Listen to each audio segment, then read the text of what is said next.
In this culture, there seems to be no well-articulated notion of what it means to be masculine. Masculinity is not taught in schools or in the media. There is an epidemic of young men in this country trying to create a tentative definition of masculinity on their own. I have created a definition for myself of what it means to be a man, and I will share it with you now. Hopefully, it will help you live a better life. In order to do this, I will lay out the situation people in general find themselves in. I will then explain how men have unique difficulties when compared to women. Then I will outline my solution in my view of masculinity. In life, you only have two choices: to be the type of person who makes things better, or the type of person who makes things worse. I believe that life can go very badly for people. You can only be so happy, but there is no limit to how much a person can suffer. It really is not fair. Life seems to be tilted towards catastrophe and not towards paradise. But in the face of this reality, the choices of a person make them or break them. This is true for both men and women, but I would like to focus on men because I am one of them. Men in our society have always been seen as the breadwinners and providers for our family,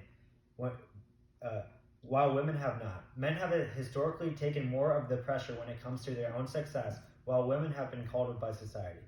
Men nowadays must deal with a society that puts pressure on them to still be the breadwinners, but also doesn't seem to value traditional masculinity as it has in the past. Men need an articulated definition of masculinity in order to deal with this sort of pressure.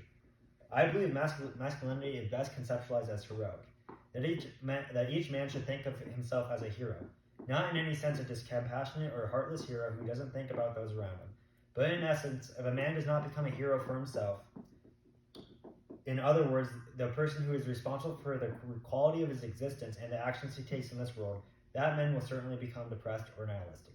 I think men have it hard, but part of the reason men seem to be less fulfilled than women is that they fail to articulate to themselves that they are heroes and are the only persons responsible for themselves.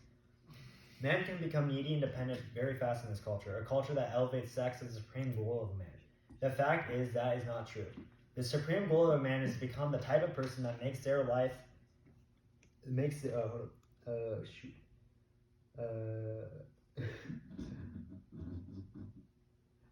their life and the world around them a better place. The supreme goal of a man is to be the hero of his own story. Let me make this clear. Sex or women should not be the focus of a man's life. No amount of sex or no woman will ever be able to satisfy a man's desire to be heroic and create a better world. A man should try to become all that he can be. A man should try to become the most powerful hero he can manage. A man should try to become a person who makes things better and not a person who makes things worse. So I tell the men in this room today, become the heroes of your own story, change your life, change the lives of others, and change the world as a result. No person can ever replace what you can bring to the table, and don't ever forget that. Men have a special role to play in this society, and it's about time they step up to the plate. It's about time you men step up to the plate. Okay, there you go. First of all,